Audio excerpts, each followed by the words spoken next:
Jina la Bwana Mungu wetu litukuzwe. Hamjambo watu wa Mungu? Hamjambo tena? Bwana awabariki na atubariki sote. Tunamshukuru kwa kuwa nasi katika siku hizi 10 zilizomalizika jana, kuanzia ile tarehe 7 mpaka jana siku ile ya maandalio, tulipokuwa tuna fursa ya kuja mbele za Bwana, na kilikuwa tuna fursa ya kuongea na Mungu wetu katika familia zetu. Lakini tulikuwa na fursa pia ya mtu mwenyewe pamoja na Mungu wetu. Na katika wazo hilo kubwa kabisa, kufunguliwa. Mungu atukuzwe.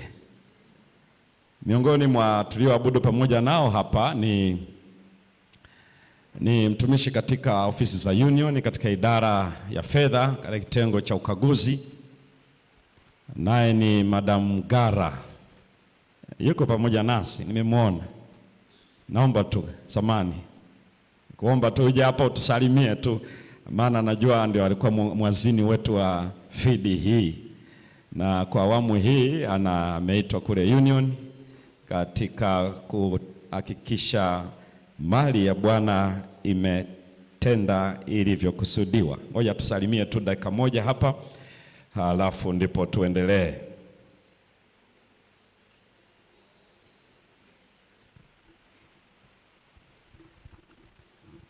Bwana Yesu asifiwe. Sabato njema. Mungu atubariki katika ibada.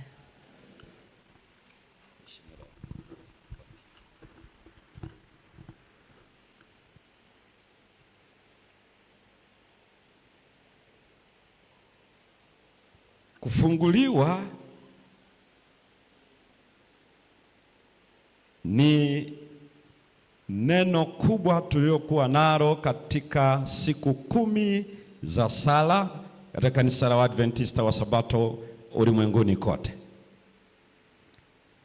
Mwaka unapoanza kuna siku 10 za mwanzo ambazo zinaturudisha katika uzoefu wa kanisa kabla ya Pentekoste, ambako Yesu alipaa ile siku ya 40 baada ya kufuka kwake.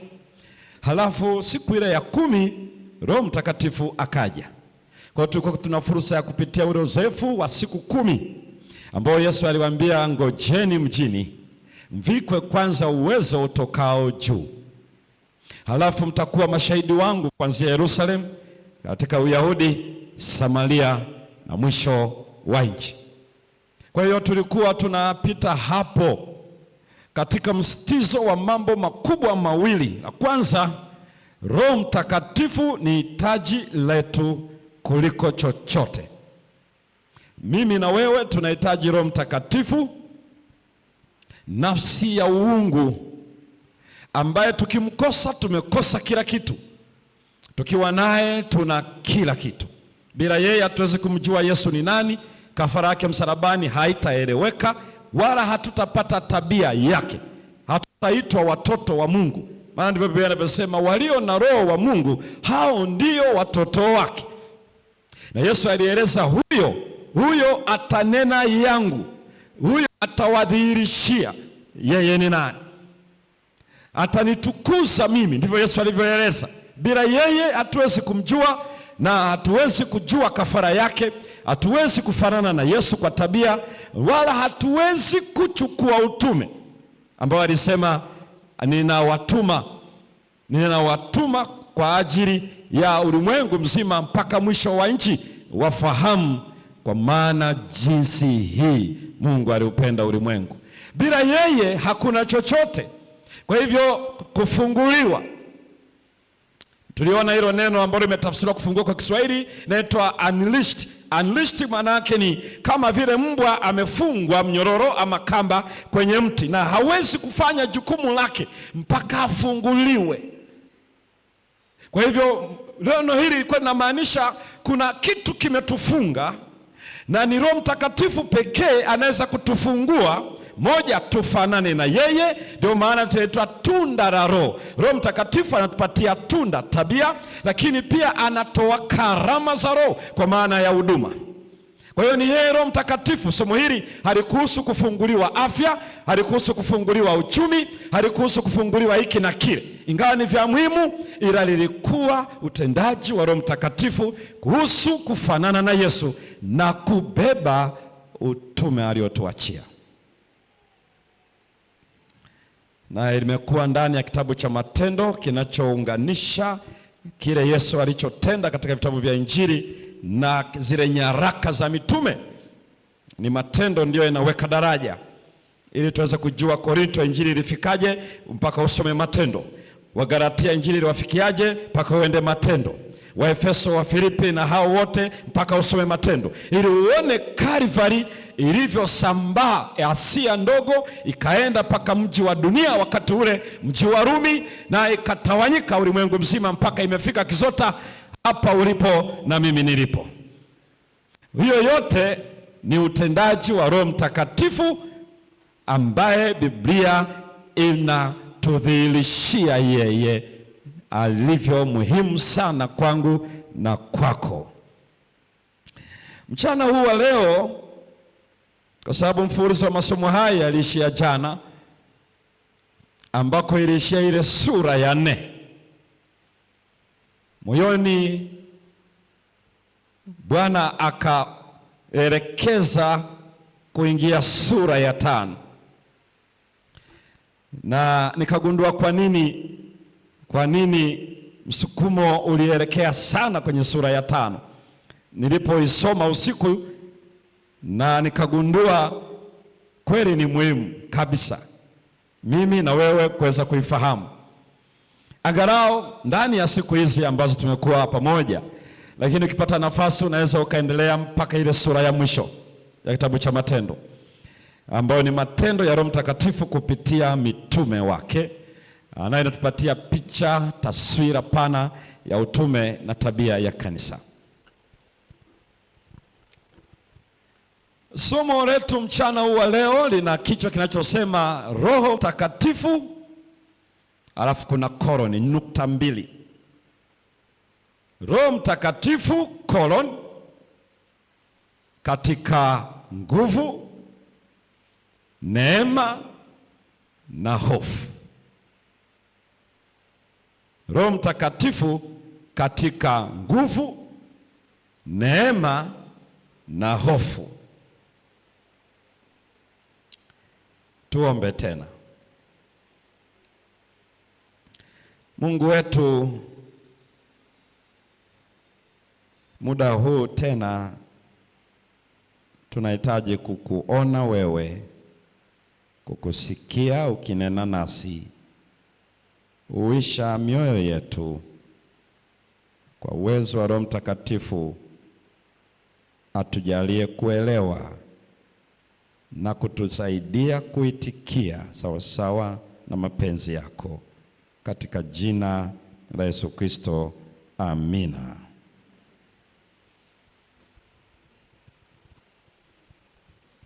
Matendo sura ya 5 haianzi vizuri. Sura ya kwanza unamuona Yesu na wanafunzi wake siku ile aliyopaa, na mkazo juu ya ufalme wa Mungu, mkazo juu ya Roho Mtakatifu, mkazo juu ya utume, yaani wawe washuhudiaji. Inapokumalizika hapo, anapaa, malaika wanashuka, wanawarudisha agizo la Yesu warudi Yerusalemu. Wakaenda pale orofani. Ndani ya zile siku, moja wapo walioyafanya pale ilikuwa ni toba, ni maungamo. Waligundua hasara ya muda wa miaka 3.5 waliokaa na Yesu na upuuziaji mkubwa waliokuwa nao. Wakagundua wangelikuwa wako mbali katika kumjua yeye, lakini kupenda ukubwa, kuwa wa kwanza, kiburi cha mioyo yao vilizuia njia yao ambao Kristo alitamani awaache wakiwa wanafahamu. Wakagundua pia ya kwamba Yesu ilikuwa ni zawadi ya pekee, na walikuwa wana upendeleo mkubwa mno, na wakaomba laiti angelikuja tena kwa mara hii walitamani wamuoneshe namna wanavyompenda na walivyojitoa kwake. Kwa hiyo waliungama, walitubu yale waliokuwa wanapishana nayo, wakaungamiana ndani ya siku 10. Jambo la pili waliloliona kwa uzito ndani ya siku 10, waliona namna ambavyo Roho Mtakatifu ni muhimu sana kwao, kwa sababu ukutoa injili Yerusalemu, mji uliotekeleza kifo cha Yesu, uliokuwa na uhasama mpaka Yesu anaulilia Yerusalemu, wao manabii waliotumwa kwako, mpaka lini nimetaka niwakusanye kama kuku lakini hamkutaka. Ulikuwa ndani ya moyo wa Yesu, lakini ndio mji ambao kabisa uliotekeleza kikatili juu yake, na kwa hakika ulimkataa. Sisi hatumjui yeye, muondoshe asurubishwe. Kwa hiyo walipoona ni mji huo Yesu anataka waanzie pale, waliona uzito, waliona upinzani, waliona udhia, lakini wicho walikiona. Lakini wakapia pia mtaenda nchi ile ya Uyahudi. Uyahudi ni nchi ambayo ndani ya Israeli, eneo waliokataa huduma ya Yesu wazi wazi. Ukisoma vizuri vitabu vya Injili utaona huduma ya Yesu ilikataliwa Uyahudi. Halafu bado Yesu anasema mtaenda tena Uyahudi. Bado neema yake, moyo wake na upendo wake unashughulika na watu wa Uyahudi. Lakini mtaenda Samaria. Na Samaria ni watu gani basi? Samaria ni eneo ambalo Waisraeli hawa Wayahudi waliona ni eneo la watu waliogoshiwa, watu ambao ni chotara, wasio na usafi wa mbegu ya Israeli, waliochanganya na watu wa Palestina ambao hapakuwepo na uhusiano wa Samaria na Wayahudi. Na wewe unafahamu kile kisa cha Injili ya Yohana ambako yule mama hakuwa tayari hata kumpa tu Yesu maji kwa sababu ni Myahudi. Hiyo ilionekana namna ile. Lakini anasema wataenda mpaka mwisho wa nchi. Mwisho wa nchi, Yesu anazungumzia mataifa, wale ambao Wayahudi wa Israeli waliwaona wao ni kama mafuta yanayokoleza kuni ya moto wa jehanamu. Kwa hivyo wakati wanaona kutoka Yerusalemu mpaka mwisho wa nchi, kwa sababu hata kutoka tu Yerusalemu mpaka mji ule wa Rumi ni maili 1400. Sasa ukiangalia huo umbali mpaka waingie capital city of the world, mji mkuu wa ulimwengu wakati ule, hapa katikati ukinzani kuanzia Yerusalemu mpaka kule, walijua kwa nini Yesu alimaanisha kaeni kwanza mvikwe uwezo utokao juu. Kwa hiyo waliomba juu ya Roho Mtakatifu. Hizo siku ya 10 ilipofika, Roho Mtakatifu alikuja. Tulipita huko na tukaona ni kwa nini Roho Mtakatifu alikuja siku ile ya Pentekoste, ambayo inaitwa siku kuu ya majuma katika kitabu kile cha Kumbukumbu la Torati sura 24 aya 9 hadi ya 12, au inaitwa siku ya majuma pia kwenye Walawi ile sura ya 23 na ile aya ya 14 hadi 16, 12 hadi 16, ambayo ni siku ya 50 tangu Yesu afufuke. Kwa hiyo kilitoka ile siku ya Pasaka ambayo ni tarehe 14 mwezi wa Abibu, ambayo ni Ijumaa, siku ya Pasaka Yesu anakufa. Alafu kesho yake Sabato inaanza sikukuu ya mikate isiyotiwa chachu kwa siku 7. Alafu baada kesho yake inayofuata ni siku ya Jumapili kwetu leo, lakini inafahamika siku ya kwanza ya juma ambayo ni sikukuu ya kutikisa mganda, kuonyesha ya kwamba Kristo atafuka siku hiyo. Kwa hiyo Yesu anakufa Ijumaa, hiyo siku ya maandalio. Alafu siku ya Sabato inaanza sikukuu ya siku 7 kuonyesha hawapaswi kuishi maisha ya dhambi, kwa maana ya kwamba ondoeni chachu ndani yenu, kama Biblia inavyosema ile Wakorintho ya kwanza sura ya 5 na ile aya ya 7. Ondoeni chachu kwa sababu Pasaka wetu Yesu Kristo amekwisha kutolewa. Na hiyo inapomalizika ndipo wanarudi tena nyumbani. Wanakuja baada ya siku Sabato 7. Baada ya Sabato 7 ambayo inaofikia hapo, ambayo ni kesho yake, baada ya siku Sabato 7, 7 mara 7 ni 49. Kwa hiyo siku inayofuata baada ya Sabato ya 7 ni siku ya 50, ambayo inajulikana siku kuu ya majuma, Shavuoth kwa Kiebrania, ambayo kwa Kiingereza, kwa Kiyunani inaitwa Pentecost. Lakini hiyo siku kuu ilikuwa ina maana kubwa mno ambayo tulikuja kuiangalia hapa katikati. Kwa hiyo Roho Mtakatifu alikuja kwa sababu ya agano. Na kueleza hiyo, Petro akaeleza Yesu ni ameketi, ni mfalme wa wafalme na ni kuhani mkuu, awape Israeli toba na msamaha wa dhambi. Ndio naiangalia kwenye Matendo sura ile ya 2, hotuba ya Petro siku ile ya Pentekoste ambako walibatizwa watu 3000. Halafu naiona pia akirudia Matendo sura ya 5 ile aya 30 hadi 32. Awape Israeli, ameketi awape Israeli toba na msamaha wa dhambi, ambao ndio utume ambao Yesu aliwaachia kwamba mtafanya hivyo kuanzia Yerusalemu. Kwenye Luka ile sura ya 24 ile aya 47 mpaka aya 49, kwamba watahubiriwa mataifa yote juu ya toba na ondoleo la dhambi.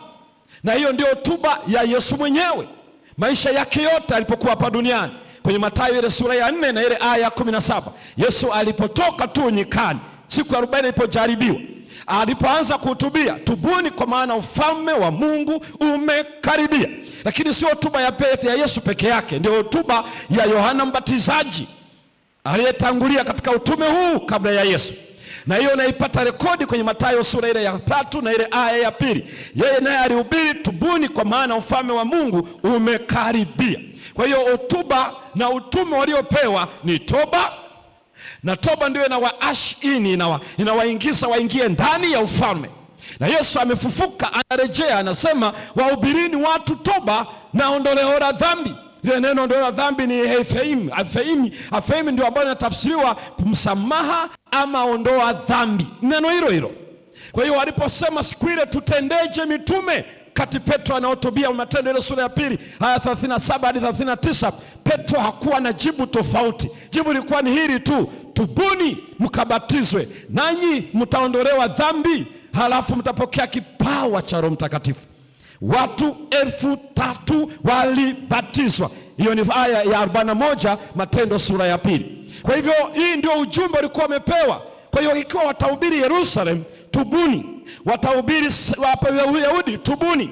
Watahubiri Samaria, watu watubu. Watahubiri mwisho wa nchi, watu watubu. Sio ujumbe rafiki, ni ujumbe wenye ukinzani unaowataka wabadilike, watoke hatua ile. Paulo wakati anamwelezea mtawala mmoja katika ile Matendo sura ya 26 na ile aya ya 15 mpaka aya ile ya 18, anasema Mungu alipomtokea njiani kwenda Dameski, kwenye ile Matendo sura ile kwenye ile Matendo sura kuna hapo kidogo hapo, wakati Paulo anaitwa kwenye Matendo sura ya 9, wakati anaitwa njiani, Mungu alimwambia hivi, ninakutuma ukawafumbue macho waweze kuona, watoke gizani waende kwenye nuru. Halafu la kwanza na pili, watoke kwa shetani waende kwa Mungu. Ndicho anachoeleza ni nini? Kisha wapate msamaha wa dhambi. Kwa hivyo nini maana ya kutubu? Maana yake wageuke, metanoia. Kwa hiyo walikuwa wana mzigo wa ujumbe unaotaka wabadilishwe kwa Roho Mtakatifu, waache giza, waache shetani, waende kwa nuru, waende kwa Mungu. Sasa walipokuwa wanaelewa ujumbe huo, sio ujumbe unaopigiwa makofi wala sio ujumbe unaoshangiliwa. Kwa hivyo walijua bila Roho Mtakatifu hawatasogea, ukinzani utakuwa mkubwa mno. Na hivyo Mungu ni mwaminifu. Baada ya wao kupitia uzoefu huo wa Pentekoste, katika zile siku 10 walipitia uzoefu wa toba na hitaji ya Roho Mtakatifu. Mungu aliwaeleza kwa kuja kwa Roho Mtakatifu, na kuanzia hapo gari limefunguliwa. Ndio maana ujumbe unaeleza wa siku hizi 10 kufunguliwa. Sasa kanisa liko kwenye mwendo. Kwa hiyo sura ya kwanza inatupatia hiyo picha.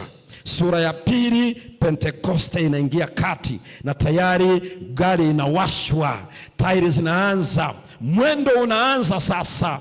Unaona tayari watu 3000 wanabatizwa.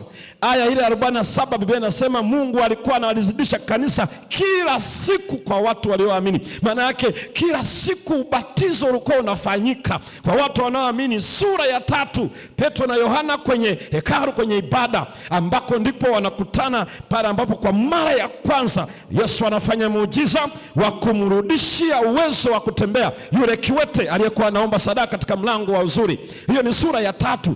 Ikaleta shida ya utawala wa Israeli, wakawakamata Petro na Yohana katikati ya universities, katikati ya vyuo na katikati ya wasomi wa wakati ule kwenye ile Sanhedrin, lakini pia katikati ya watawala waliokuwa pale. Wamezungukwa na Sanhedrin, wako katikati Petro na Yohana. Hii ilikuwa ni fursa, wakaeleza habari za Yesu kwa ujasiri, wakawatisha, lakini wakasema hatuwezi kuacha. Kisha wakawafungua wakaenda. Lakini Biblia inaeleza, inaenda hiyo sura ya 3 hiyo, inapomalizika namna hiyo, ushuhuda unafanyika kwa nguvu.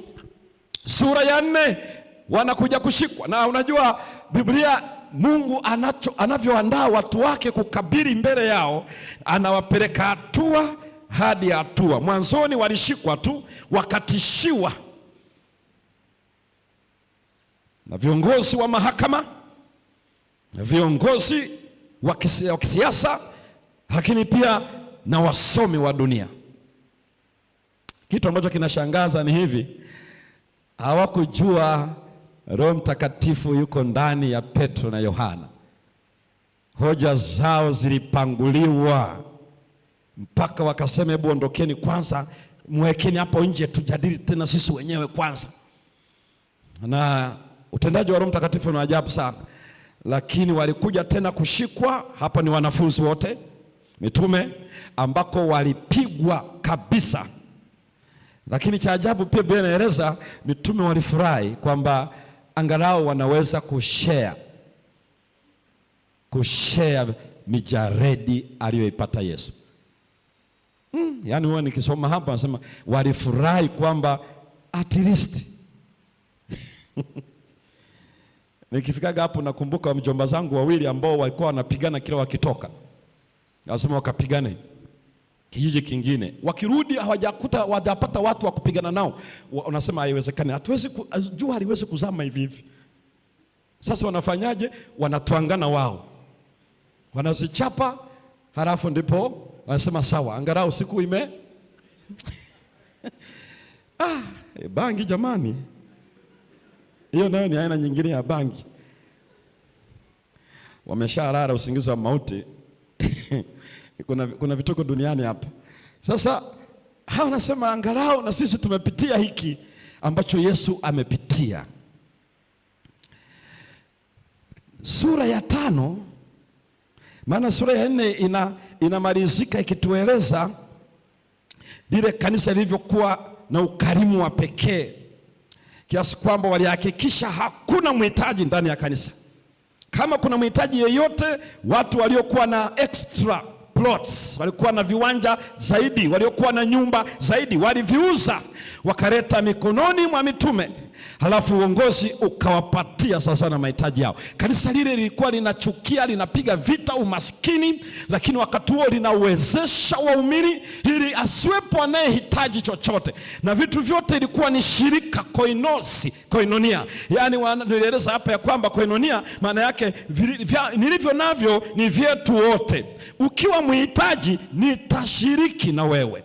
Tukaeleza baadhi ya watu wanapojadili pale wanafikiri ile ni communalism. Communalism ambao ni mfumo wa uzalishaji wa kwanza, ambao wanasema communalism mode of production, waliosoma historia kabla hujafika kwenye upande wa imperialism ambao ndio kiwango cha juu. Inaanza communalism, alafu unakuja feudalism, mpaka unakuja kwenye capitalism, unasogea hujafika huko kwenye democratic na nini. Sasa hapa wenyewe wanasema huu ulikuwa ni wa ujima, kwa maana ya kwamba vitu vyote shirika. Haikuwa hilo. Neno la Kiunani ni koinos. Koinos maana yake vyote nilivyo vyangu ni vya kwetu wote, na ukiwa na haja nitakupatia.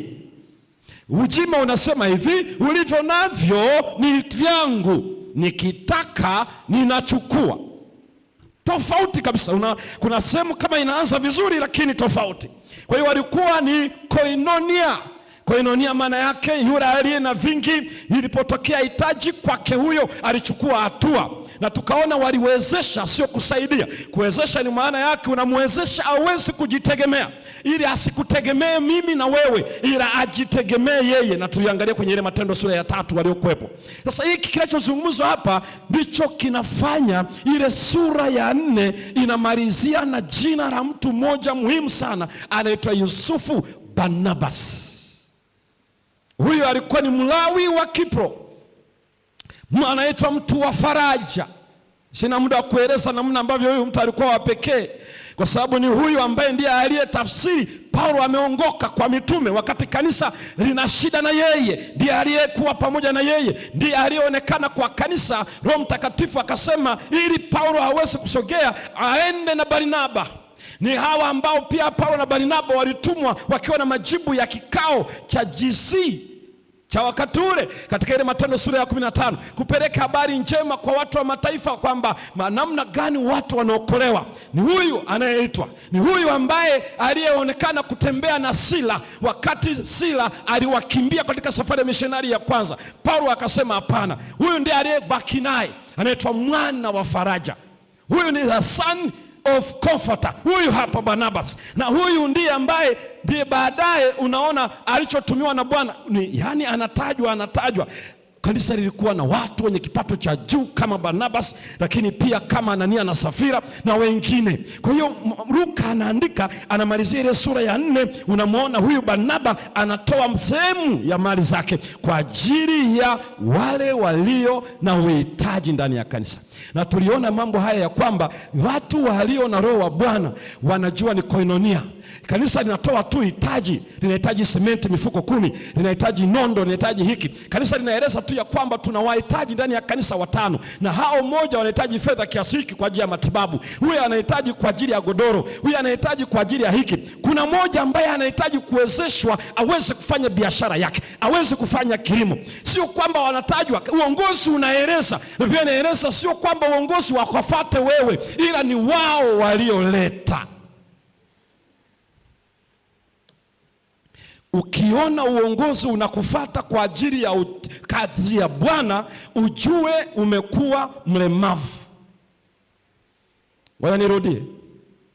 Ukiona wewe matangazo ya hapa hayatoshi mpaka wakupelekee jopo,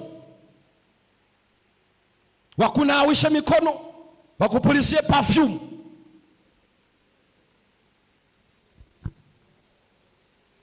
uongozi wa kanisa ni wajibu kusimama hapa na kueleza kanisa hitaji la utume la waumini na lolote, na kuwaelekeza wanavyopaswa kufanya.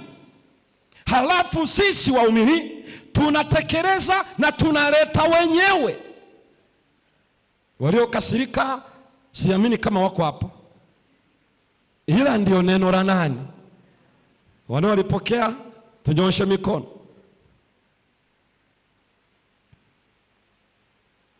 Mpaka hii habari ya kuandikiana, eti tuandikiane kuatia moyo kwa kuwatambua. Saa nyingine viongozi mtusamee jamani, tunafanya utumbo hali ya juu sana. Eti unaniandikia mimi Zemba kwa kutambua nilitoa mabati. Sisi ndio tunaua waumini. Sisi ndio tunaoua watu wa Mungu. Hiyo ni ulimwengu. Narudia, ni ulimwengu ndio wanafanya huo mzaa.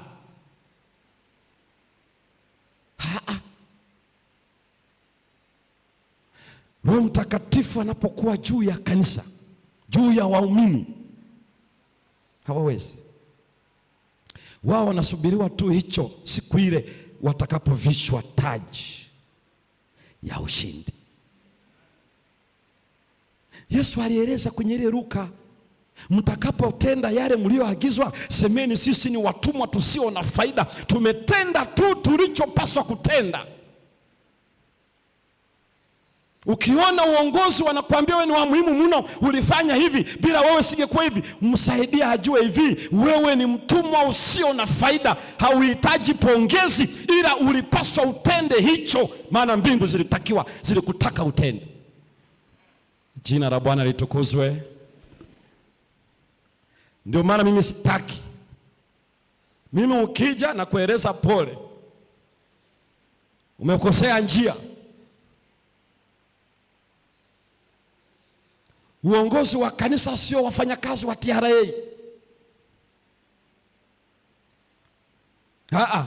Wakija nyumbani kwetu ni kwa ajili ya neno la faraja, ili wapate ujasiri kusimama kwenye utume, ili waendelee kuona Yesu anajali. Ikiwa wamefiwa, ikiwa wanaumwa, ikiwa wana changamoto hii ya kimaisha, wanakuja kufanya kitu ambacho Yesu aonekane anayejali, mwenye neema, anayehurumia, anayefanya hiki.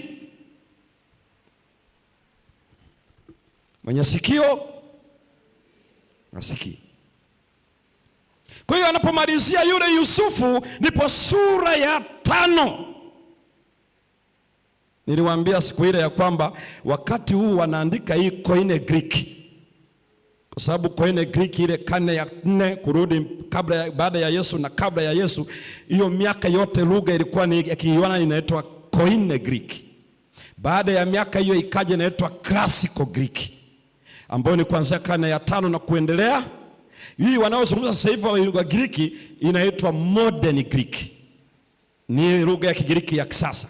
Hiyo iliyoandikwa kwenye Biblia ni Koine Greek. Na inaelezea namna ambavyo kilichofanyika hapa. Hii Matendo ile sura ya 5, na baadhi ya vitu nitazungumza kidogo hapa ili uweze kuelewa ni kitu gani kinazungumzwa. Kwa hivyo inapoeleza tu Barnabas inataja ile sura ya 5. Hiyo uandishi wa wakati wa Koine Greek ulikuwa hauna sura kwamba ni sura ya kwanza, sura ya pili, sura ya 3. Ilikuwa haina kituo kwamba hii ni full stop, sentence inaanzia hapa. Ilikuwa hakuna kituo, hakuna sura. Hakuna zile alama za fungua semi na funga semi za mshangao na nini, zilikuja kuwekwa baadaye, sio kwenye Koine Greek.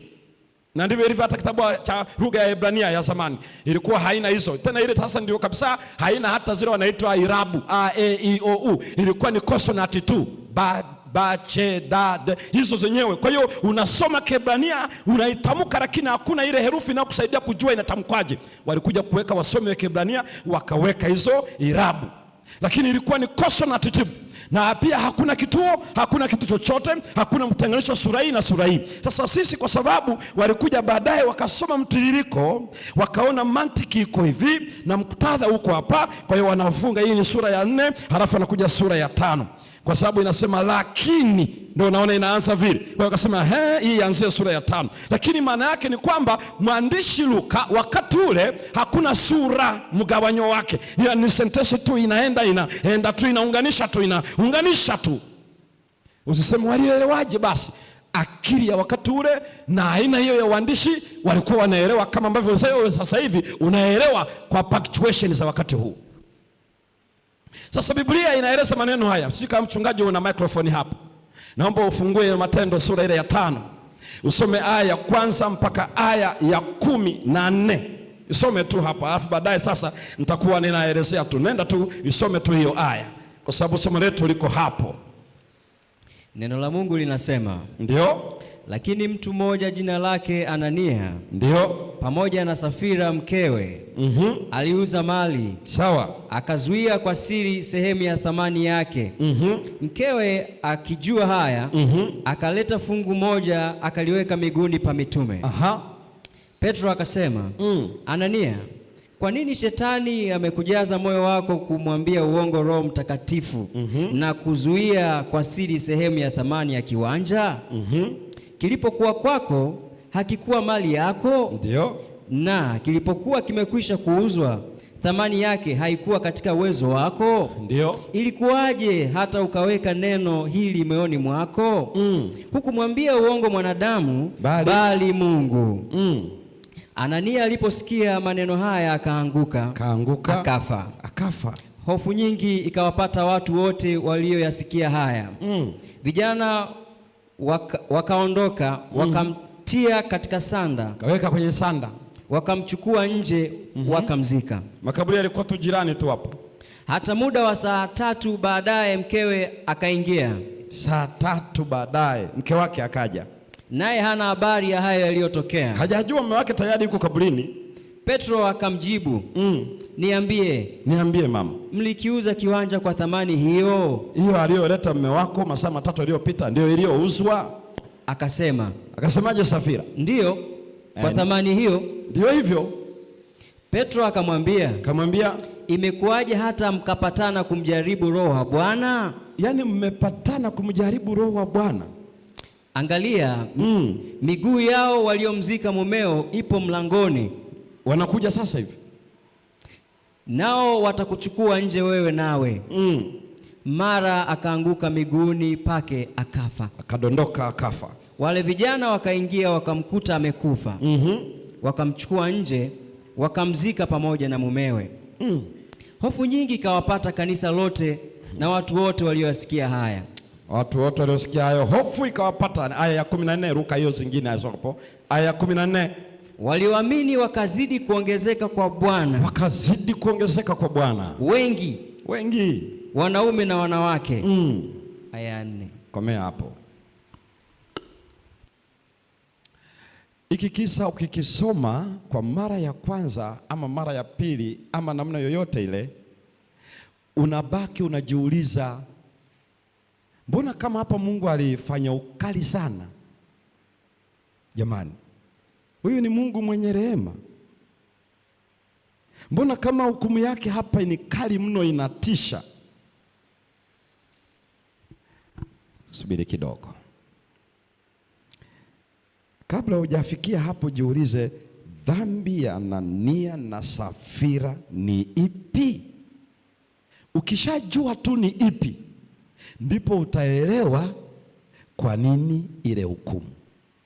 Sasa twende tuione hiyo dhambi ya Anania na Safira, kwa sababu ukishaifahamu ni ipi, basi unajua kumbe. Sura ya 4 inaelezea ukarimu wa pekee wa lile kanisa. Ilikuwa ni somo la jana, radical generosity, kwamba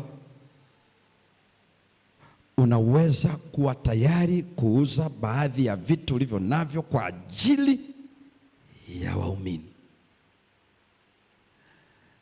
Ile ni radical. 2, kwamba wanahakikisha hakuna muumini anayetaabika kimaisha.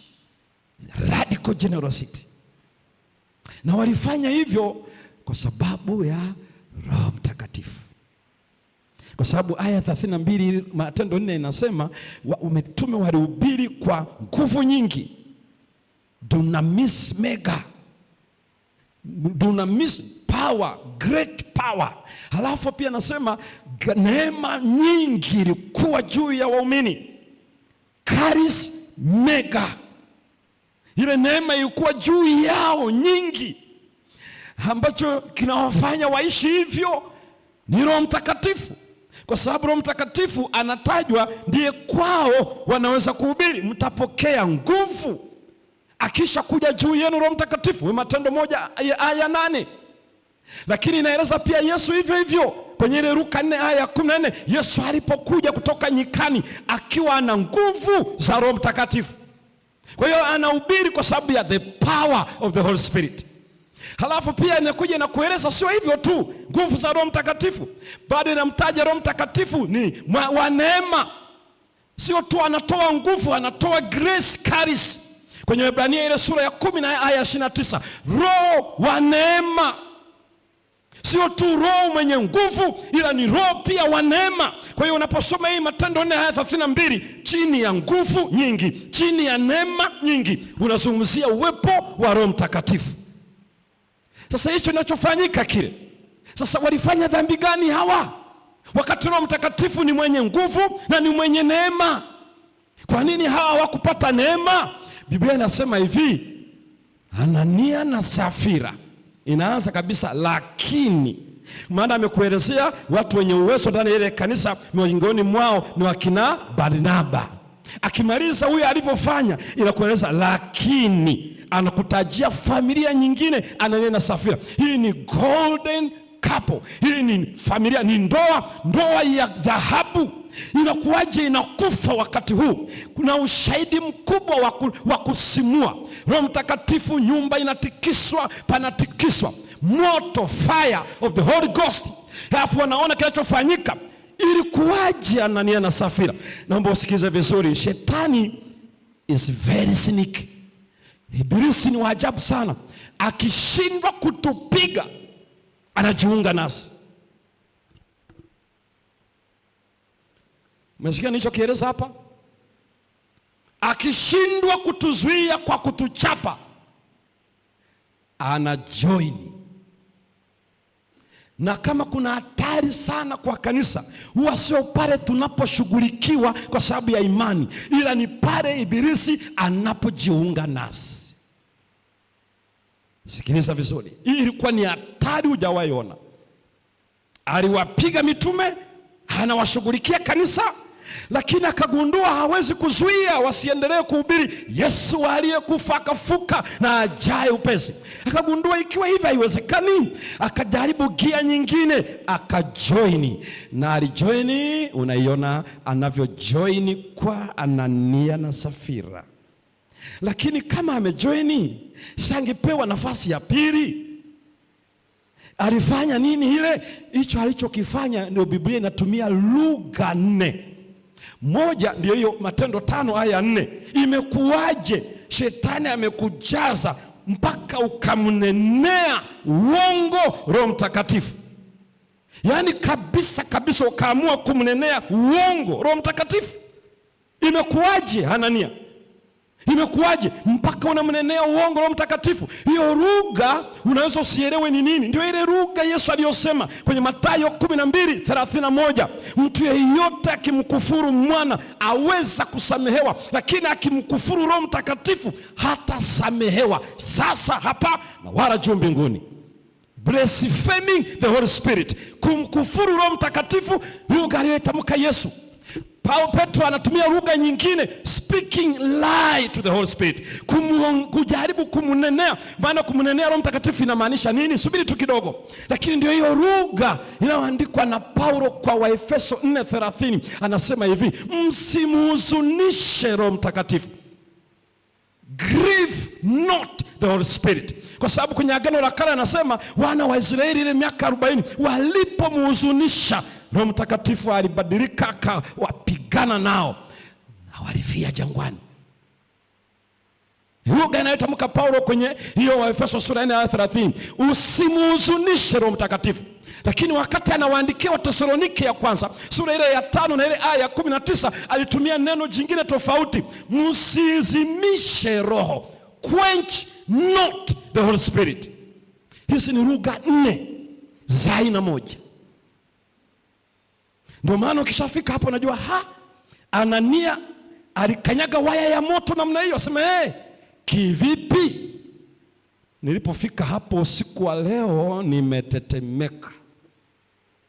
Ninasema wazi, naomba msikilize vizuri, maana kumbe hii ndio inaelezea kabisa nini maana ya kukufuru, nini maana ya kusema uongo, nini maana ya kuzimisha roho, nini maana ya kumhuzunisha.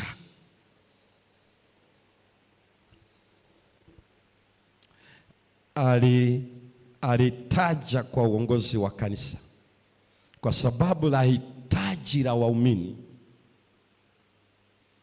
na Mungu amenipa, nina viwanja, ninaenda kuuza ploti namba fulani iliyoko Mkuhungu,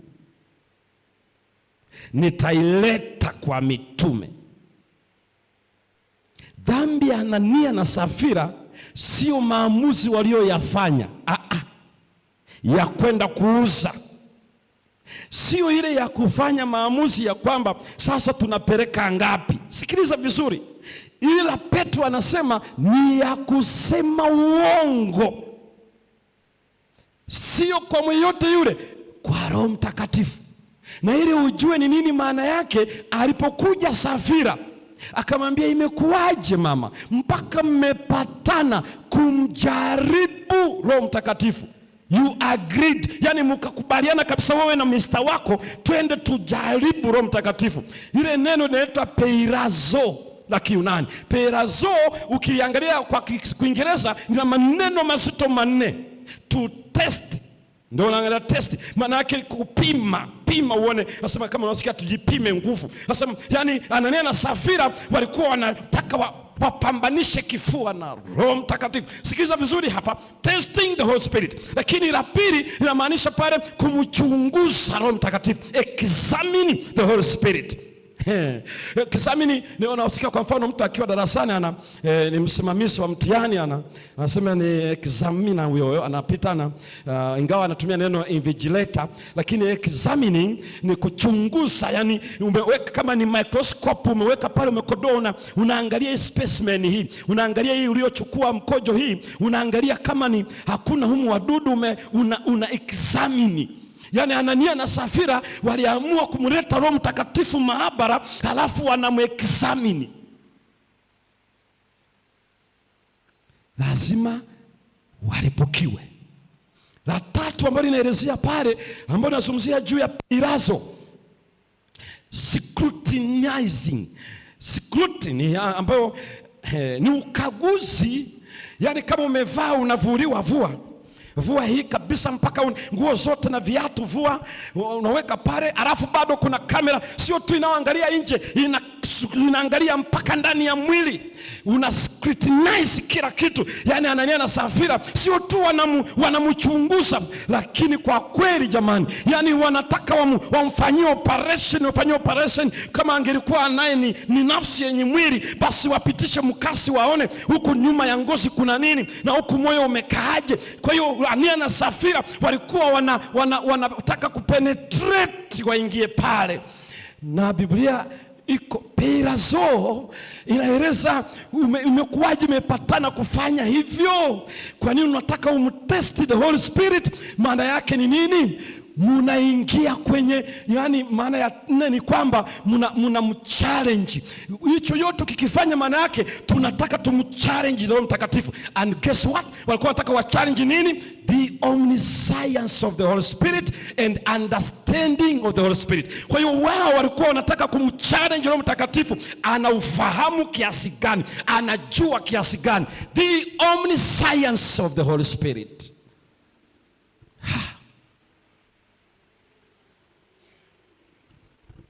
Kuwaje Anania? Yani wewe kweli unaweza ukachallenge uelewa wa Mungu kwamba hiki ulichokileta, halafu unataka ili Mungu naye aseme ni chochote, unamfanya Mungu naye awe kwenye giza, halafu wewe ndio uwe Mungu, yeye awe mwanadamu. Kwamba unaweza ukaleta 2000 lakini unataka Roho Mtakatifu aandike hiyo ni 2,000,000. Challenging the omniscience of the Holy Spirit. Dhambi ile iliyofanya dhambi ikaingia hapa duniani, ambayo Ibilisi alipoingia alicholeta kwa Adam na Hawa ilikuwa ni hiyo swala la the omniscience of God. Alimwambiaje? Mkila matunda ya mti huu mtafanana na Mungu, mkijua mema na mabaya. Lugha ya Kiebrania ikisema mema na mabaya inamaanisha all knowing. Mtajua kila kitu kama yeye. Si Mungu anajua kila kitu? Mkila hayo matunda mtajua kama alivyojua. Kwa hiyo ilikuwa ni jaribu la ufahamu wa Mungu, ambayo ni sifa pekee ya Mungu. The omniscience of God. Na unaiona hapo kwa Anania, ndio hiyo hoja. Wana challenge the omniscience of the Holy Spirit. Na Petro anasema huyo uliyemwambia uongo si mwanadamu, huyo ni Mungu. Umemwambia Mungu uongo. Ndio maana nasimama hapa naeleza wale wanaosema Roho Mtakatifu sio Mungu, wana ajenda ngumu mno ya kuthibitisha ukweli huu. Maana aya ya 3 ya Matendo 5, kwa nini shetani amekujaza uongo hata unene uongo, jaza unene uongo. Alafu aya ya 4, hukumwambia mwanadamu, umemwambia Mungu. Huyo roho uliyemnenea uongo sio mwanadamu, ni Mungu. Unawezaje kumchallenge Roho Mtakatifu juu ya uelewa wake? That is blaspheming. Ni kukufuru. Unapotaka kuweka kifua juu ya uelewa wa Mungu na wa kwako ili yeye aonekane ajui, halafu wewe ndio unayejua, umekanyaga pabaya. Hiyo haiwezi kuvumilika. Haiwezi. Kwa hiyo usipoelewa hiyo kitu, unaona kama hukumu ya Mungu hapa ni kali, lakini maana yake ni hii: ikiwa Roho Mtakatifu ndiye anayeweza kunisaidia kujua dhambi na kujua Calvary na kunipatia tabia yake, na huyo ndiye nimeamua kumchallenge. Maana yake Roho akishaondoka hakuna kingine tena. Hakuwa na msaada Anania na Safira. Lile swali aliloulizwa na Petro lilikuwa ndio swali la kumwokoa. Kama angelikiri pale ya kwamba ni kweli, sio yote, Mungu anisamehe, sio yote, ile swali Petro alikuwa ameonyeshwa alichokifanya. Na Petro kwa huruma kubwa mno, na akiona hapa kuna hatari, akamuuliza kabisa, Anania, ndio hiyo yote uliouza? Ilikuwa ni hatua Anania aseme nimepotoka, ni Mungu anisamehe. Lakini Anania akasema yes sir. Kikombe kikajaa.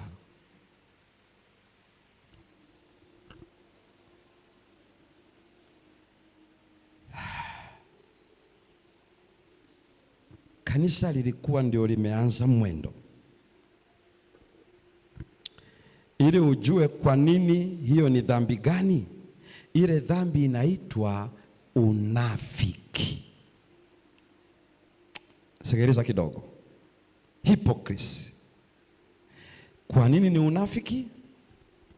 Ili ujue unafiki nitakuelezea kwa maana tatu uweze kufahamu. Moja ni pale mnafiki yuko hivi, amechoka ama hataki aeleweke hivyo, kwa sababu hata yeye mwenyewe hataki hiyo tabia. When we are fed up with unspirituality, tutaki tena tuendelee kuwa hivyo, hatutaki tuonekane sisi sio wa kiroho. Angalia na kuanzia, sikiliza vizuri. Anania na Safira walikuwa ndani ya kanisa hili ambayo ni vibrant la kiroho. Roho Mtakatifu yuko juu yao, lakini hawakutaka na wao wajulikane kana kwamba sio wakarimu kama wenzao wenye mali. No, tunataka tujulikane na sisi ni wakarimu. Kwa hiyo unafanyaje hivyo? Nitauza kiwanja. Kaambia na mitume, naenda kuuza kiwanja, nitaleta. Sikiliza, na hii ndio hatari. Watu wanapoahidi mbele za Bwana, tareta simenti, tareta mbao, tareta misumari, tafanya hiki, kwa kuwa uongozi wamebaki na ile rekodi. Sasa unaanza kukumpigia simu, muda umeenda Chenga, mwisho unahama hapa Kizota, unaenda Kikuyu. Ukifika Kikuyu unapotezea. Wengine tunapotezea tukiwa hapa hapa. Naomba usikilize vizuri. Sikiliza, naomba usikilize vizuri sana. Papa Petro anasema kile kiwanja si kilikuwa chako, na kule kuuza si uliuza, si ungeamua tu kubaki hivyo. Yaani shida ni kwamba unachofanya uongo hapa ni mbaya kiasi kwamba unataka unagiribu Mungu na unagiribu kanisa. Unaligiribuje? Mimi ni mkarimu. Yaani mimi ni mkarimu, wakati ukweli ni usio wenyewe. Kwa hiyo hautaki uonekane sio mkarimu, lakini usiko hivyo ulivyo. Hiyo ndio maana ya kwanza, unataka ueleweke hivi, maana umejua hii sio sehemu nzuri unayopaswa kuwa. Sasa unataka ueleweke hivi, wakati sio. Hypocrisy. Unafiki unamaanisha nini kingine? Yaani unatoa sehemu, lakini unataka watu wajue umetoa vyote. You give part of it, but you claim have given all. Natoa sehemu, lakini na madai ya kutoa vyote. Na ndio maana nikasema Mungu aturehemu, kwa sababu niwape tu mfano. Unatoa, unasema zaka 50,000. Wakati zaka inafanya hivi, ni mahesabu 110 na ulichopokea. Sasa kama umepokea 500,000, zaka yake ni elfu ngapi? Kwani hiyo hesabu nayo ni ngumu?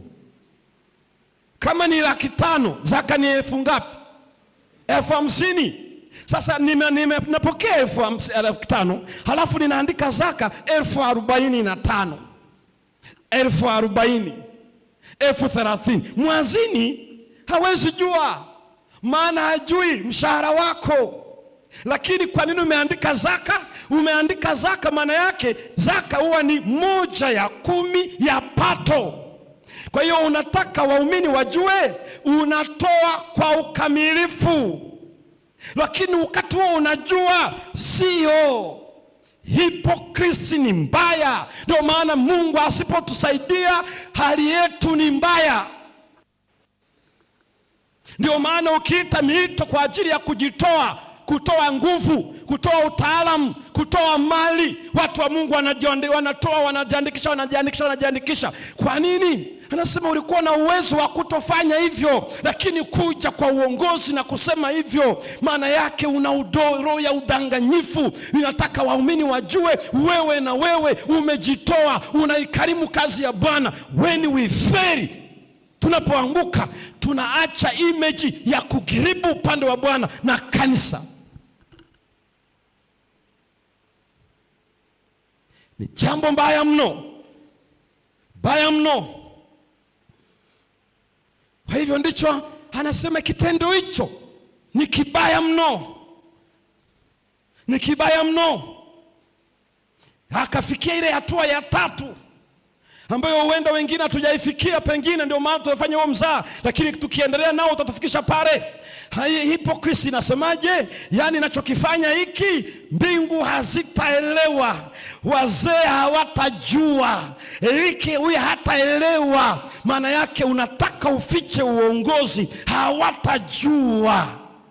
Yaani hata sema kwa kweli hapana, kwa kweli nisaidie mtu wa Mungu, nina changamoto hii na hii, yaani ninapata hivi, lakini napotoa natoa tu hiki. Sio hivyo Anania na Safira. Anania na Safira ni kwamba hicho unacholeta ndicho chenyewe. Na kwa kuwa hawa hawana uwezo wa kujua, bila kujua Roho wa Mungu amewaita uongozi wafanye hivyo, Petro anazungumza haya chini ya uongozi wa Mtakatifu. Msaidie huyu, ana nafasi ya kufanya kabla hajarudi mavumbini. Maana yake ana nafasi ya kutubu kabla hajaenda kwenye kiroba aende kaburini.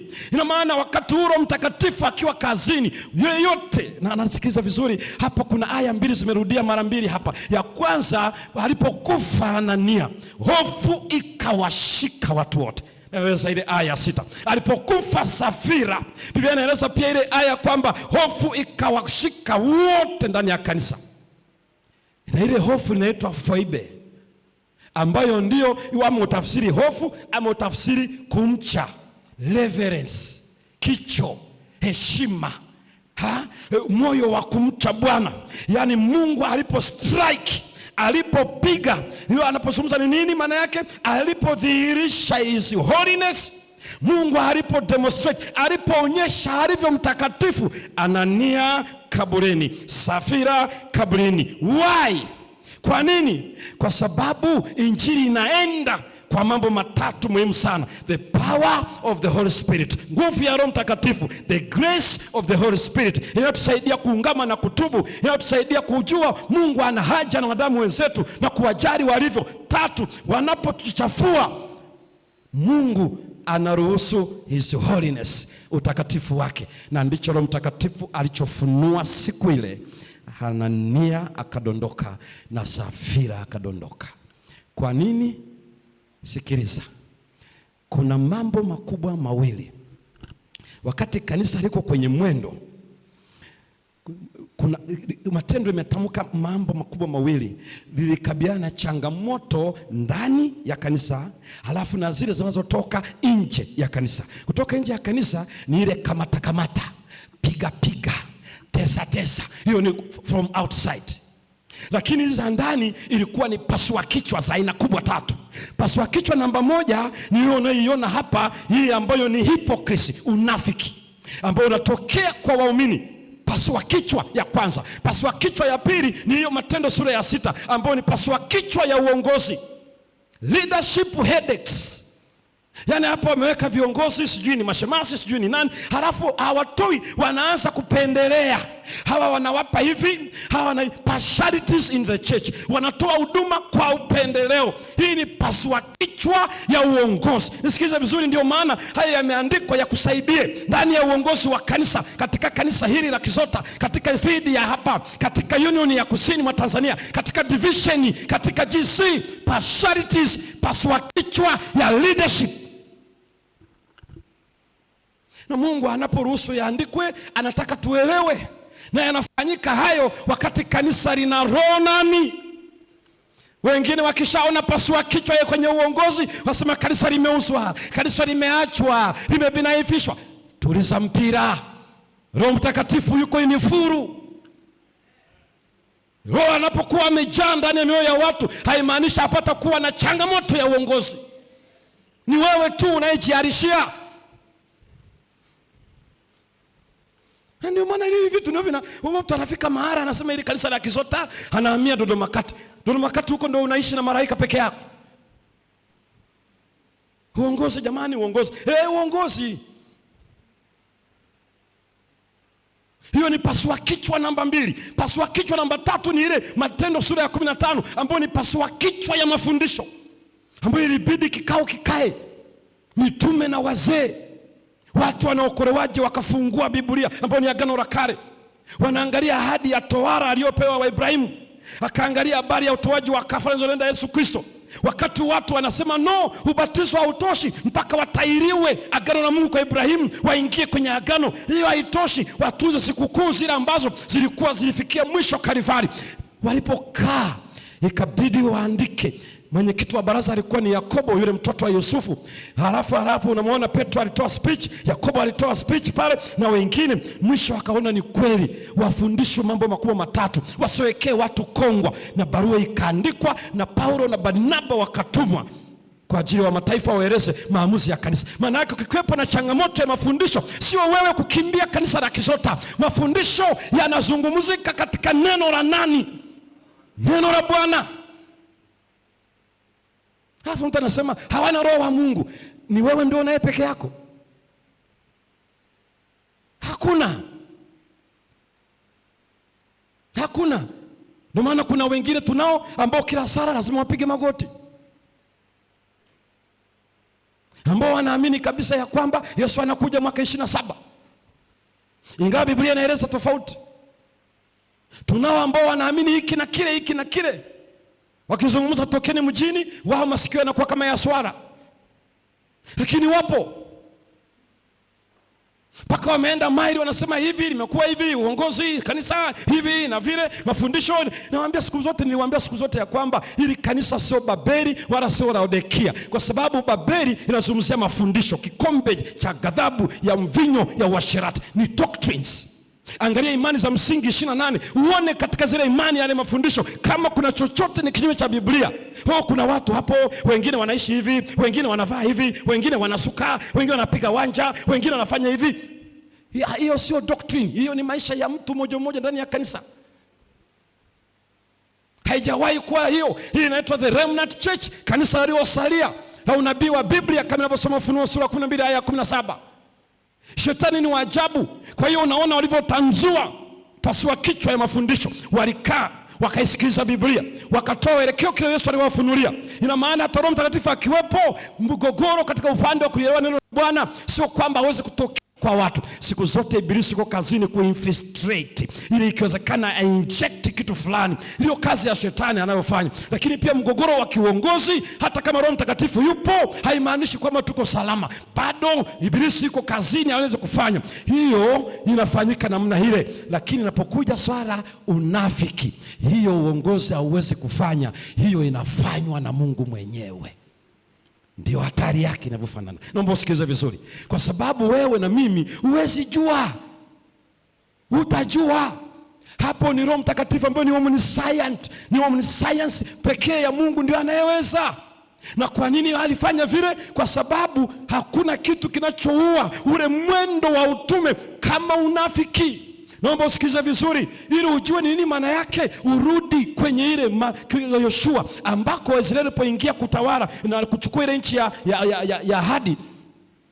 Walienda Yeriko na unaona ile nguvu iliyoambatana kwenye ile fukuza wakazi wa Palestina, ile nchi ya Kanaani.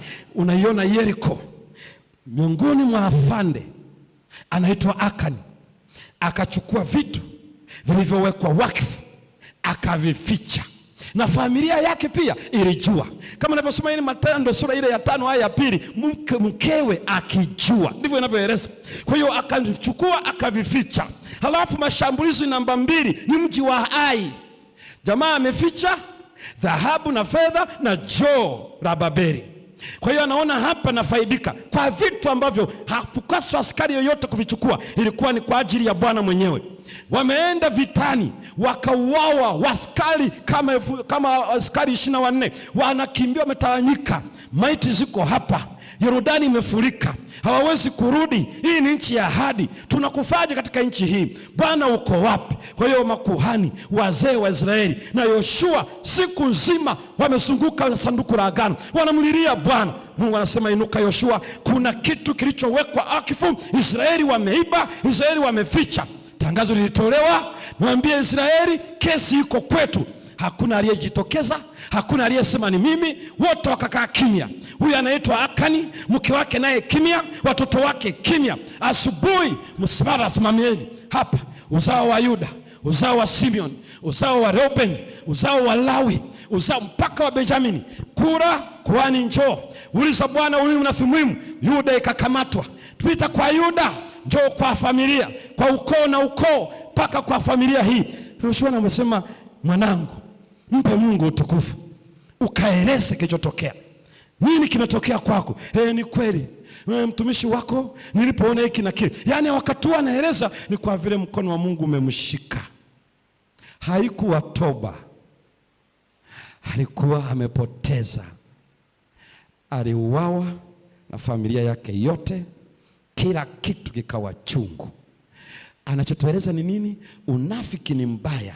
Ni afande aliyokuwa mstari wa mbele, lakini ambaye alikanyaga sharti la vitu vyote vya Yeriko. Ilikuwa uwe ni limbuko la Bwana, usichukue chochote, chinja awe ni mnyama, ua awe mwanadamu, kila kitu na hazina peleka kwa Bwana. Hapa askari alijua, na alijua mpaka tangazo, aliona kifo cha Waisraeli wenzake waliouawa kukabili Ai. Na hili Mungu aeleze ni hivi, dhambi ya unafiki inaleta kushindwa kwa kanisa, brings church defeat. Ndio ubaya wake. Kwa hiyo wakati wa injili imeanza, moto, tetemeko, kanisa yuko kwenye mwendo. Kama mbingu zitaruhusu unafiki, utume utakufa. Na kwa sababu hiyo amekanyaga waya mbaya, analeta kifua juu ya uelewa wa Roho Mtakatifu, na kwa kitendo hicho anakwenda kuzuia kazi ambayo kwayo Mungu amelihifadhi kanisa. Na ikishafika pale, hakuna retreat, hakuna return, inabidi aende kaburini. Anachotangaza Roho Mtakatifu ni ama tunatubu, vinginevyo tutaachwa mochwari. Hakuna kitu kingine. Dhambi ya unafiki, ubaya wake ni huo, ama tunaitubu ama itatuua. Ndio maana watu walipata hofu, ile aya 6 na ile ya 8 wakapata hofu, na matokeo ya ile hofu maana yake watu wakamcha Mungu. Kwa ile action ya kifo cha wanafiki, kanisa likawa likasafishwa, na matokeo yake ni aya ya 14, watu wakamiminika. Wakati hawa wanapoteza ushirika na Roho Mtakatifu, majority wanajoin. Nisikilize ndugu zangu wapendwa, Mungu yuko kazini. Ikiwa tutaishi maisha hayo ya kutaka kusema kila ambacho sicho, kuishi watu wajue iko hivi wakati sicho, kumwambia Roho Mtakatifu hatajua chochote, kuigiribu uongozi wa kanisa hakuna chochote, usiingie kwenye huo mtego. Huenda iko siku utamalizia tone la mwisho. Huenda itakuwepo siku ambayo kwangu nitamalizia tone la mwisho, na ni hatari kupima nguvu na Roho Mtakatifu. Anachosema ni hivi, bora ungeacha tu kuandika zaka, usiseme ni zaka. kwa sababu zaka ni mpaka iwe 1/10. Kama sio 1/10 ni hera tu kama hera zingine. Toa tu, hiyo ni mchango umetoa. Usiite zaka. Ukiita zaka maana yake unapima kifua na Roho Mtakatifu. Nisikize ndugu zangu wapendwa, ni kitu hatari. Unachotaka nini? Unamdanganya Bwana na unadanganya na uongozi wa kanisa. Wajue huyu naye huwa anarudisha zaka na anarudisha katoaga sadaka kwa ukamilifu, wakati sio. Kwa nini unaita hii ni systematic benevolence? Unawezaje kuita hii ni sadaka ya ukarimu mwendelevu, 10% zaka, 10% sadaka, wakati sio? Petro anasema si ungeacha Anania. Mbona umeingia pabaya hivi? Kwa nini unapimana nguvu na Roho Mtakatifu? Nani umeruhusu ibilisi anakujaza mpaka unasubutu kufanya hivyo? Unahitaji hii ndio fedha yote ya kiwanja, wakati unajua sio yenyewe. Unatoa sehemu alafu unataka kanisa liandike umetoa yote. Unataka liwe shahidi ya utoaji wako. Unataka kabisa kanisa liseme huyu familia hii imetoa na yenyewe thamani ya kiwanja. Unataka kugiribu kanisa. Hii ni dhambi ambayo anaitatua ni Roho Mtakatifu mwenyewe. Mungu anijalie na akujalie. Na vita ngumu tulio nayo ni pande huu. The Holy Spirit of power. Moja, hiyo inapambana na nguvu kutoka nje. The Holy Spirit of grace, ambayo inaweza ikawakumbatia hata wale wanaoturushia mishale, inayowafanya wanadamu wengine wote wajue wako chini ya mwamvuli wa Calvary. The power of grace. Halafu hii inayokabili unafiki ndani huwa ni holiness of the Holy Spirit, huwa ni utakatifu wa Roho Mtakatifu. Akidhihirisha hiyo, huwa inasafisha kanisa. Ninarudia, ibilisi anaposhindwa kutuzima kwa kutupiga, huwa anatujoin.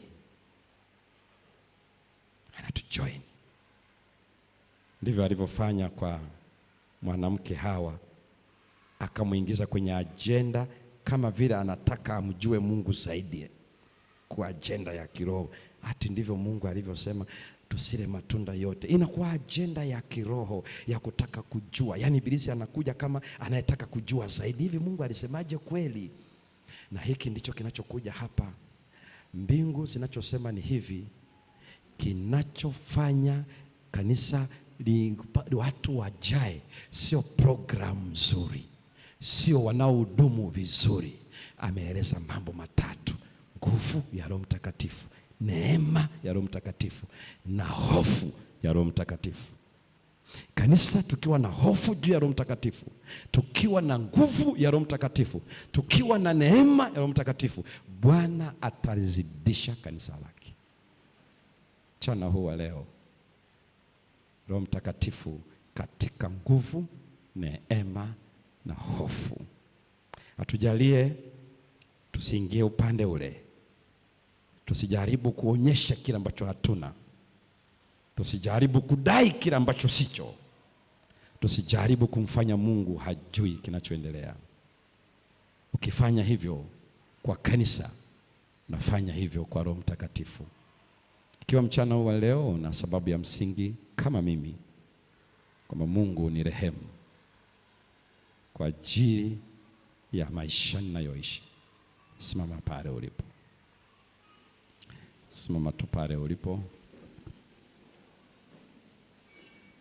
kwamba Mungu ni rehemu kwa maisha niliyoishi, ambayo nilitaka waumini wenzangu wanielewe hivi wakati sikuwa hivyo. Nachukua airtime ya watu wa Mungu, lakini sivyo, ili nisije nikapimana nguvu na Roho Mtakatifu, the omniscience of God. Kisa hiki kimeandikwa, Roho Mtakatifu hadhi ya kiwi, hatuwezi kumficha, anajua kila kitu, ila anajua mzaa huo mwisho utazima Roho Mtakatifu ndani yetu, utamhuzunisha Roho Mtakatifu, itakuwa ni uongo dhidi ya Roho Mtakatifu. Jambo la pili, kanisa la Mungu likiwa na Roho Mtakatifu, watu wataendelea kujiunga na mtu wa Kalvari. Mungu atujalie. Hayo ndiyo yanayofanya watu waingie katika kanisa. Tatu, kanisa linafundishwa hivi: uwepo wa Roho Mtakatifu hauzuii wanafiki ndani ya kanisa, hauzuii wenye changamoto za kimafundisho ndani ya kanisa, haizuii changamoto kwenye uongozi. Usiyumbe ukadhani Roho Mtakatifu hayuko ndani ya kanisa. Yupo, yupo. Baki na yeye, mtukuze yeye siku zote katika jina la Yesu, amina. Kanisa hili tumetangaziwa hapa. Wako watu wa Mungu ambao leo wanaleta, niombe sisi tunaweka wapi, kwa sababu tutakuja kuomba kipekee kwa ajili ya jambo hilo. Na ninashukuru kwamba uongozi wa kanisa hili wanafanyia mazoezi Biblia inachosema kwamba watu wanaenda nyumbani, wanakaa, wanazungumza na Bwana, alafu wanamwambia Bwana watakachofanya kwa shukrani zao. Mungu ndiye anayekuwezesha yote hayo. Fanya yale ambayo unajua. Roho Mtakatifu ndiye anayekupatia yote hayo kwa furaha kabisa. Lakini tutaomba kwa ajili yako, si kwa jambo lolote lile, ili ibilisi asipenye ukajikuta umegiribu. Ndio maana tuna sala ya pekee leo, ibilisi asi-infiltrate ndani aka-inject kitu kingine. Ndio maana tunawaita leo kwa ajili ya kuomba kwa ajili ya jambo hilo, ibilisi asije akatupeleka mahala pa kudanganya. Lakini jambo la pili, wako watu ambao kwa kweli, kwa dhati, kwa mara ya kwanza wanahitaji watoe maisha yao kwa Mwokozi kwa njia ya ubatizo. Wakati hao wanakuja, na wenyewe pia watakuja. Njoeni tu hapa. Wale ambao wanaleta hizo watatota hivyo hapa, na niombe kabisa, njoo weka kwenye hicho chombo ile yale uliyozungumza na Mungu wako kuhusiana na kile ambacho mchungaji na uongozi wa kanisa hili wamekuwa wanatutangazia. Lakini tutaomba kwa sisi wote ambao tuliishi ambavyo sivyo tunavyopaswa kuwa, kama somo la leo linavyotutaka, ili Mungu atujalie kuwa na hofu ya utakatifu wake. Kwa hiyo karibuni zile ahadi zetu, na mimi pastor, sijui kama ninarudia kile ulichotangaza ama mimi ninachanganya kingine kabisa. Naomba uambie ile lugha ambayo unawaambia, kwa sababu uliwaambia ile ndio wanaleta. Huenda kuna lugha nyingine ulikuwa unawaambia, lakini mimi nilisikia unawatangazia kwamba wanaleta kile walichoahidi leo siku ya Sabato. Kwa hiyo njoeni mweke, kuna mashemasi wako hapo mbele, halafu tutaomba ombi la pekee ili shetani asije akatujaza kumwambia Roho Mtakatifu uongo. Lakini tulichokifanya hicho tunafanya kwa sababu ya Roho Mtakatifu ambaye anajua hitaji la utume la kanisa la Kizota. Na wale ambao kwa ajili ya ubatizo pia watakuja hapa, na sisi tutapata nafasi hiyo kwa ajili ya sala. Mchungaji John, karibu. Pastor John ataomba kwa ajili ya somo letu. Mungu atusaidie kuwa na hofu ya Roho Mtakatifu kuliko kumsubiri aje afunue utakatifu wake. Kanisa hili ndio limeanza, na hawa ni waumini wa dhahabu kabisa ambao hatukutazamia kama wangelikufa namna hii, lakini inasikitisha kwamba walikufa mwanzoni mwa mwendo wa kanisa. Asante.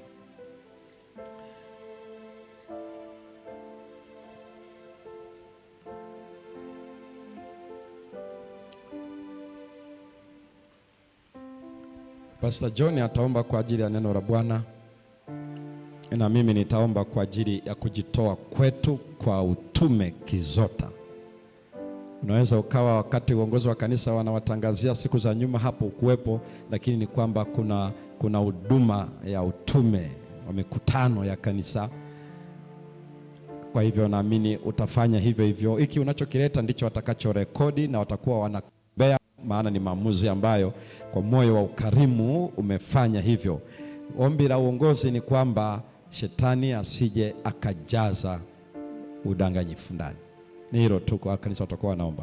Kwa hiyo mimi nitaomba pia leo kwa ajili ya jambo hilo, wakati mchungaji ataomba hivyo. Lakini ikiwa kuna wale ambao kwa kweli wanahitaji waungane na Kristo wakati Roho Mtakatifu anazungumza nao, nione kama kuna mtu anahitaji ubatizo na Yesu anahitaji huyo mtu anayekiri Bwana na Mwokozi wake binafsi kwa njia ya ubatizo, nyosha mkono pale ulipo.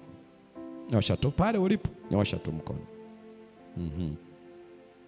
Nyosha tu kabisa. Asante, Mungu akubariki sana kwa kuonyosha mkono wako ambao nimeuona.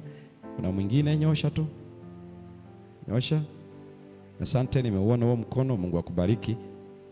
Na unaweza mkaja, sogeeni tu ili pia katika ile ombi. Njoeni tu hapa mbele, njoeni, kwamba natoa maisha yangu kwa Yesu kwa sababu bado Roho Mtakatifu ameongea na mimi. Tembea tu uje hapa mbele. Pasakato atawashika mkono. Wakifika hao watu wa Mungu tutaenda kwenye sala. Njoeni tu. Kama kuna mwingine pia kwa ajili ya ubatizo, njoo tu, tembea uje. Bwana wabariki sana. Wakati Roho Mtakatifu anaongea na wewe, anataka tupatie nguvu na neema wakati bado tungali hai. Tembea tu, tembeeni tu, mje, tembeeni. Mungu awabariki.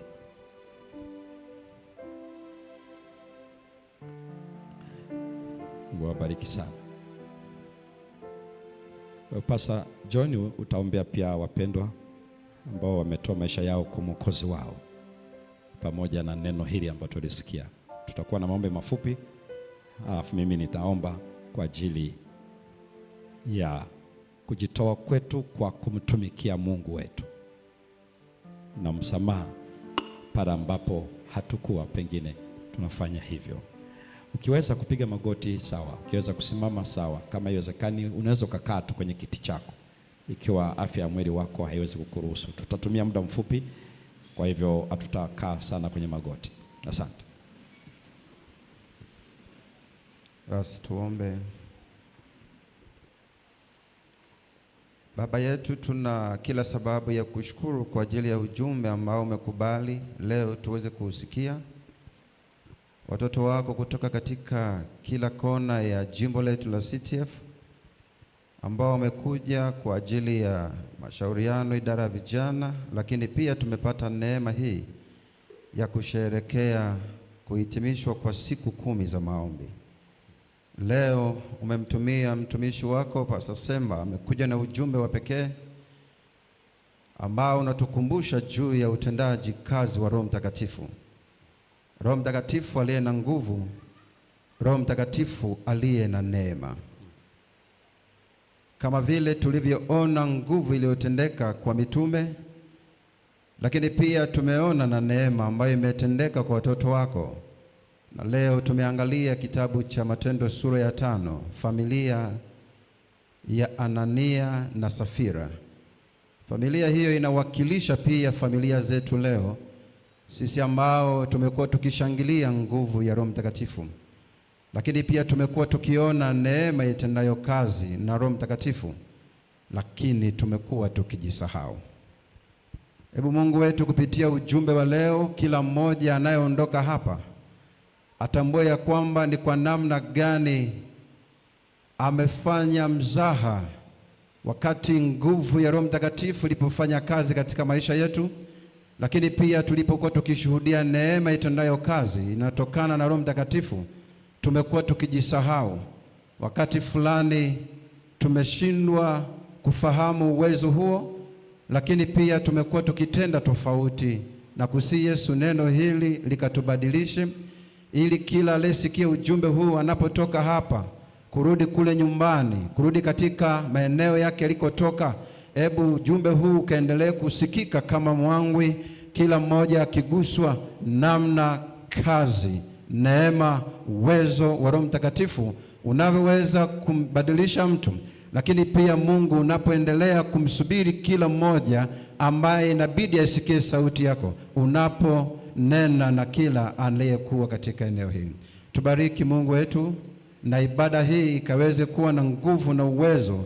Ujumbe huu tukaufanyie kazi, ili tukaone matokeo ya pekee yatakayotendeka katika maisha yetu. Tunahitaji kuepukana na kifo cha aibu kama ilivyotokea katika familia ya Anania na Safira.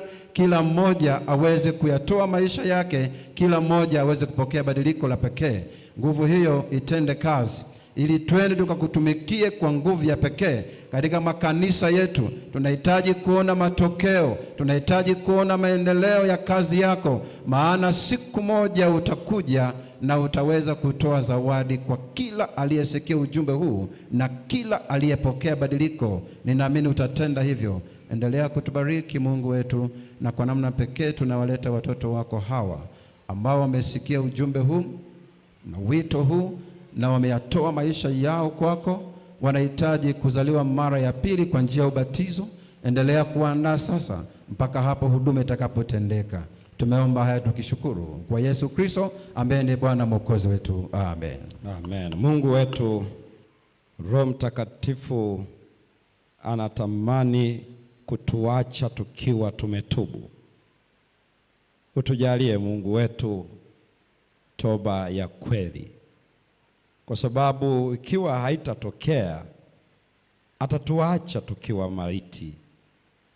Nasi tumegundua bado tuko hai, tunahitaji tuungame na kutubu kwako. Asante kutusamehe kwa sababu ya neema yako. Mungu wetu, watoto wako wameitikia utume uliopitisha kupitia uongozi wa kanisa, ambao kwa dhati hata wao wenyewe ni wametoa pia hata hayo mawazo juu ya utume huu. Wameketi nawe, wamezungumza na wewe nyumbani, na hiki ndicho wanachofanya. Waekee ukubali wa muhuri wako, walinde na yule mwovu, wasije wakarejea nyuma, ili wawe majasiri kutenda sawasawa na maelekezo yako. Kanisa hili umewapatia kuijua neno lako na namna ya kukutolea kama unavyosema katika Biblia. Wanapofanyia hivyo, Baba, wajaze furaha kama ya kanisa la awali. Neema yako ikaonekane kwa kila aliyeabudu leo. Asante kwa kutubariki kwa uwepo wako, kwa neno lako, kwa uwezo wa Roho Mtakatifu. Heshima na utukufu vikurudie wewe, katika jina la Yesu Kristo. Amina.